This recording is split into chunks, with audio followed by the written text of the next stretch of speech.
Hey everybody, Phil/Polygon here. Welcome to the second installment in what I hope is a no-death playthrough through Dark Souls 2. We'll kick it off with a little synopsis in case you missed the last one. Just recap. It was kind of a setup episode. We just ran around collecting a lot of goodies that were lying around, gearing up, leveling up, upgrading stuff, up, and then took out the last giant. So not a hugely action-packed outing, but this time hopefully I make up for it, because my plan at least is to attempt 3 different bosses. My plan is to go try and take out the Dragonrider, and then head over and take out the old Dragonslayer, who, footnote, I know is an optional boss. It's probably complete and utter lunacy to try and take out optional bosses in a no-death attempt, especially from scratch like this, but I just kind of like fighting that guy, and it's a goof-around run, and it actually makes me wonder, am I also going to try and take out the Smelter Demon?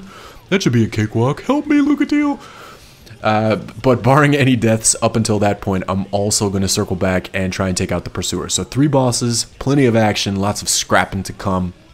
And I should also point out that I'm doing this in kind of a faux-live setting, which is why I say things like attempt and hope this is a no-death playthrough, because I haven't played ahead. I'm just kind of posting these things as I play through little chunks of the game. So I have no idea whether or not this is going to be a sexful... Well, I can promise you it's going to be a sexful run, but I don't know if it's going to be a successful no-death run, so we shall find out together. Let me also apologize for the music going on in the background. I didn't think my capture card would pick this stuff up when I was snagging these clips. I thought the music was coming in on a different channel, but alas, it captured every angsty note. I didn't want to lose the game audio altogether, so I tried to play it down a little bit. Hopefully it's not too distracting, but yeah, I apologize for that. So I'm gonna roll my intro and then we shall officially get started.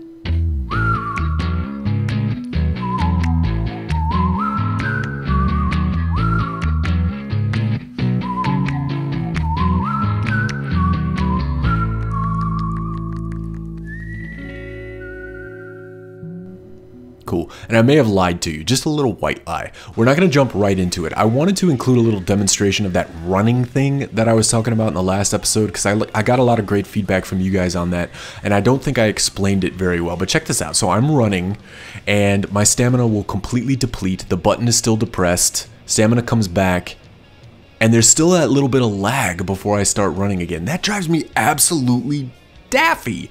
Have you guys noticed that too? I think that's different than Dark Souls 1, where as soon as your stamina would come back, you could start running again. And in this one, there's that little bit of delay. I think that is something that's just built in, hopefully not a bug, that kind of penalizes you for spam running, maybe if you're trying to escape from enemies who are more aggressive or an invader chasing you or something like that. So whenever I run, I always try and keep that little sliver, just that little something of stamina remaining. And then as soon as your bar refills, you can start running again. But I don't know, man. I'll include an annotation in case you want to skip past all of this and just jump into the episode. But I thought it'd be interesting to demonstrate, just because, like I said, I thought I explained it badly. And then I also mentioned this little panting animation. I'll give it another go here in a second. So when you completely deplete your stamina bar and then stand still, your character's gassed for a little bit. He just stands there and breathes heavy, and then after a while finally catches his breath. I think that's kind of a cool touch, a nice little detail that the devs put in there. Try it out. Go out there and just like swing until you can swing no more, and then stand still and watch your character breathe heavy. It's fun. It's good times. Okay, so now we will actually get underway with this stuff. Oh, not quite. I gotta get some levels.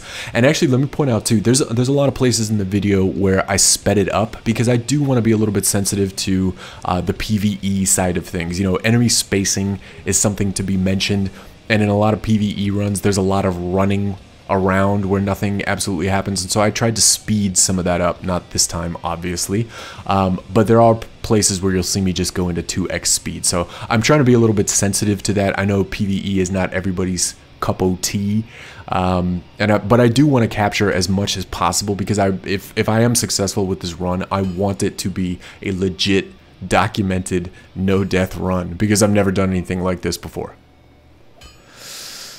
And that, my friends, is probably enough over-explaining to last us for about the next 4 episodes, so I will curb that shit and take a little detour into the mansion here, because I want to snag the shards of both the Titanite and Estus Flask variety, and pick up the extra lockstone that's in there lying with the books, because it's always good to have an extra lockstone on the books.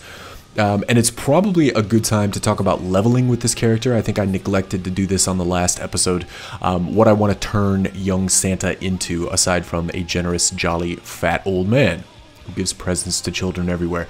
Honestly, I don't know the answer to that question. The only thing I do know is that I want to make him fairly light and nimble and quick, because that is the playstyle that I'm most comfortable with. And if I'm going to have a fighting chance in completing this no-death run, I kind of want to be comfortable with the way that the character moves. So I'm going to sink a lot of points into Vitality to keep my encumbrance low when I equip heavier weapons or heavier armor. See, should have dodged. Can't parry for anything. Spam for the win. And then I'm going to sink some points into adaptability to get those extra iframes and stuff like that. So I want to have a long distance iframe heavy roll.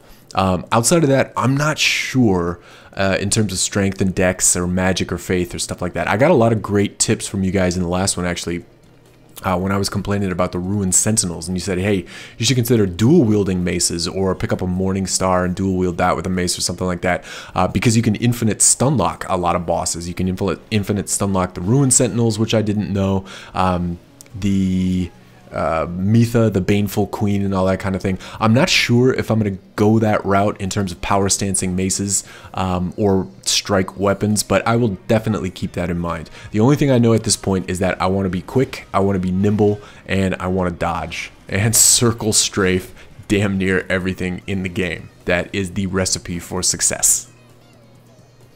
And if you notice, my gear is a little bit different. In the part that I cut out, I paid a visit to Maulin, the armorer, and picked up the Elite Knight leggings and Elite Knight gloves. So my character is a little bit burlier than he was before, but I'm going to wear this for a little bit. I'm sticking with my Explorer armor and my Explorer beret monocle combination.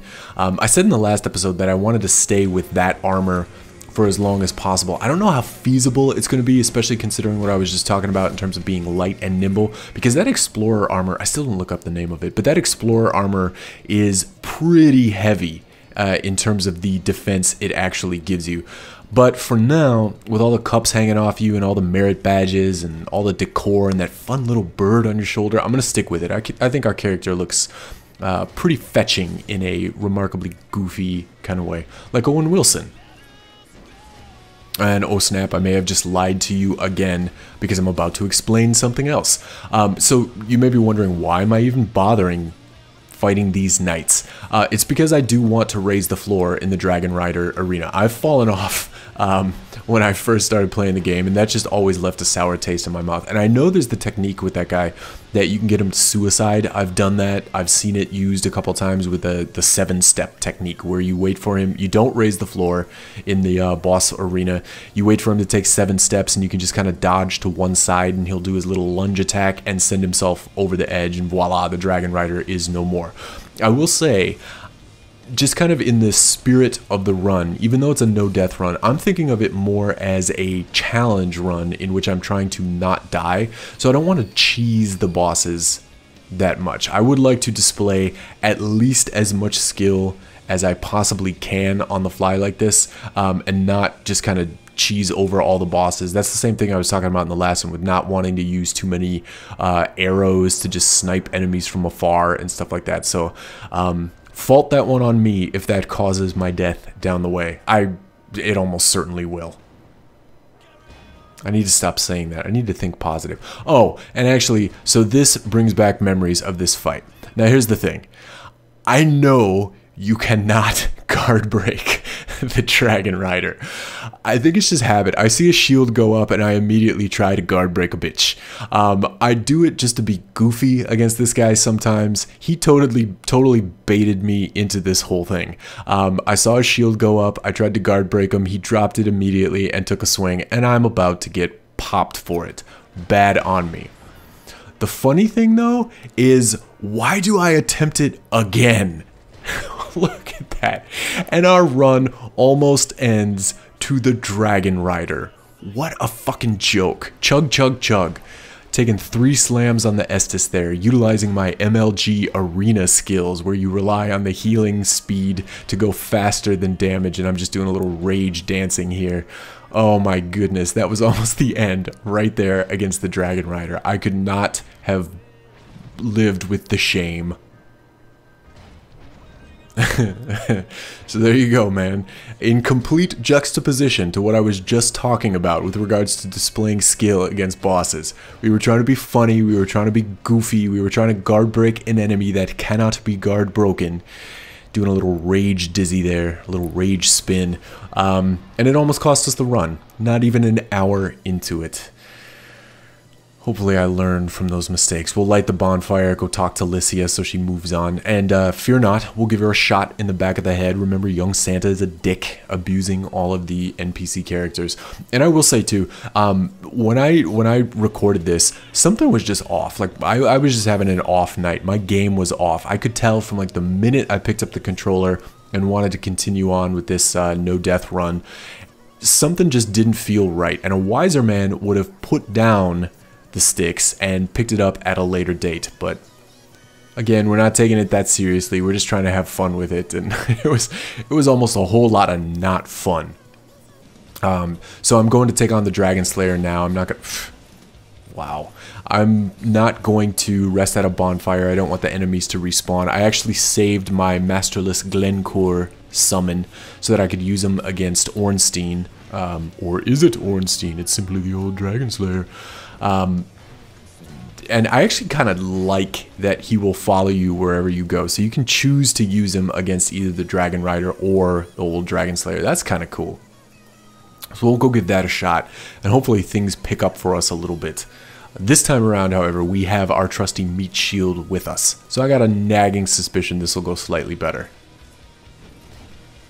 And this is actually another reason why I chose the mace, this right here, for this particular run, at least early on. I might switch to something down the way, but I am just having flashbacks of coming through this area not too long ago with that dagger character that I put together. Nice little muggin with Glencore there.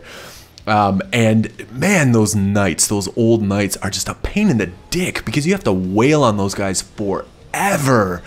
If you've got a dagger, even upgraded to like +4-ish, which is about what you can have at this point in the game, if you've collected all the shards and stuff like that, man, they just take forever to kill. You are just sitting there watching the durability of your weapon go down, kind of throwing back to the durability woes that I was talking about in the last one on the PC, where things seem to degrade twice as fast.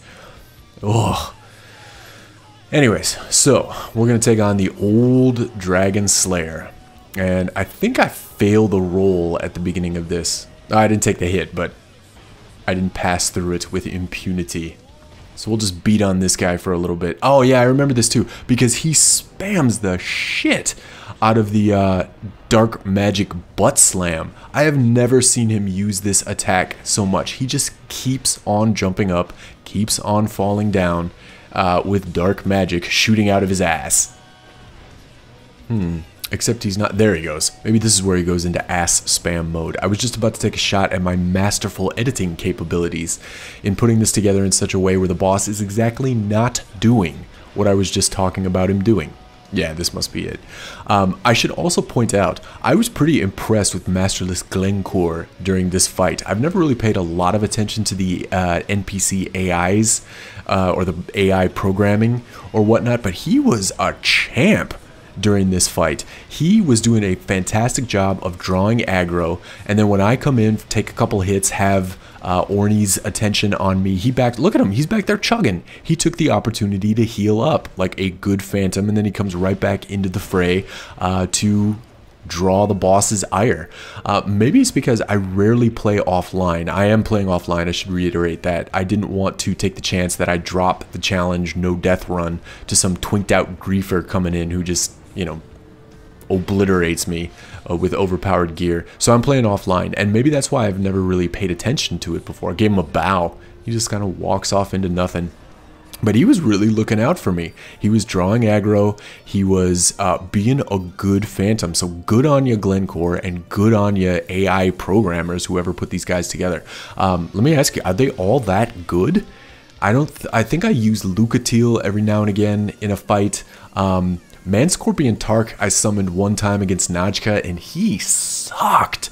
And I just never really put a lot of stock in the NPC phantoms. But, man, if they are all as competent as Glencore in terms of just taking hits and keeping bosses off you, man, that is awesome. Well played. Well played indeed. We'll burn all our boss souls. I'm not going to make any special weapons. So we'll make a little pit stop and hit the Herald, both figuratively and literally. You'll see. And this is actually the first detailed look we've gotten at the status screen in a while. And as you can see, I've still got just my strength and dex at minimum requirements to use the weapons that I'm using, and just putting the rest of the points into my survivability attributes, health and stamina and all that kind of shit. And I usually do that anyways with new characters, because maybe just for the way I play, your vigor and vitality and endurance and stuff like that plays such a big role in terms of you being able to survive areas, much more so than any scaling you would get, because base damage gives you so much. Upgrading your weapons via Titanite, even with minimum requirements, gives you so much more gives you so much more damage than anything you would put into scaling. The first one was like that too, but it seems like it's kind of exaggerated in this one. So we're off to take on the Pursuer with our newly spent souls, and this will be our third and final boss of the evening. Let's see how it plays out.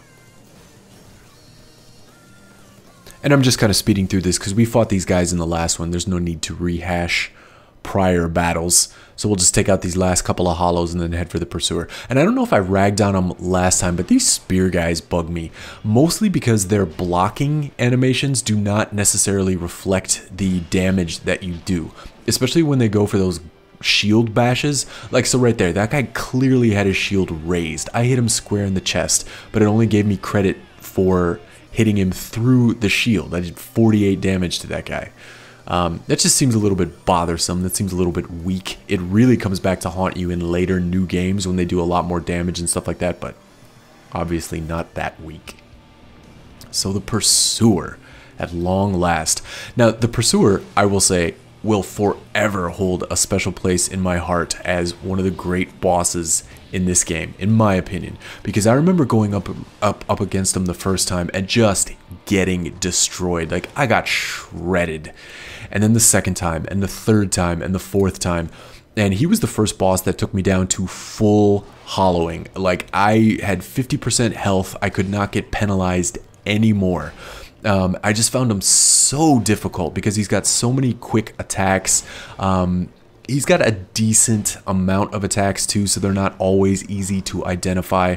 And I feel like he was the first boss that I had to really fucking learn. And I think that is so cool, and I think that is good design in a boss, that when you first fight him, you don't stand a chance. But after you go up against him a couple of times and you learn the patterns and you get better, oh, I am so mad that he tagged me with that last one. I really wanted the flawless victory to drive this point home. But what I was saying is that, like, once you learn them and once you figure them out, they cannot touch you unless you make a mistake. And that, I feel, is what the Pursuer is the embodiment of. You apparently cannot break those. And I just think that's cool, and I will forever remember fondly those first many times that I fought him, and the challenges and the frustration and the joy in finally having it click where you say, oh my god, I get it. I understand the Pursuer, and I will never have a problem with this guy again. So every time apparently not that one. Apparently, not apparently. I got hung up on that. So anytime I face him from here on out, I will forever fondly remember those first couple of encounters, and then just kind of laugh at him and say, like, how did I ever have problems with this guy? Because now he's just so easy and such a joke.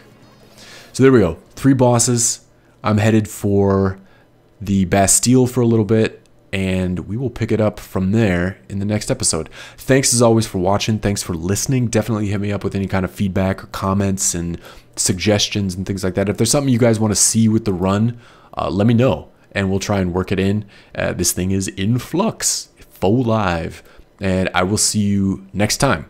Thanks again. See ya.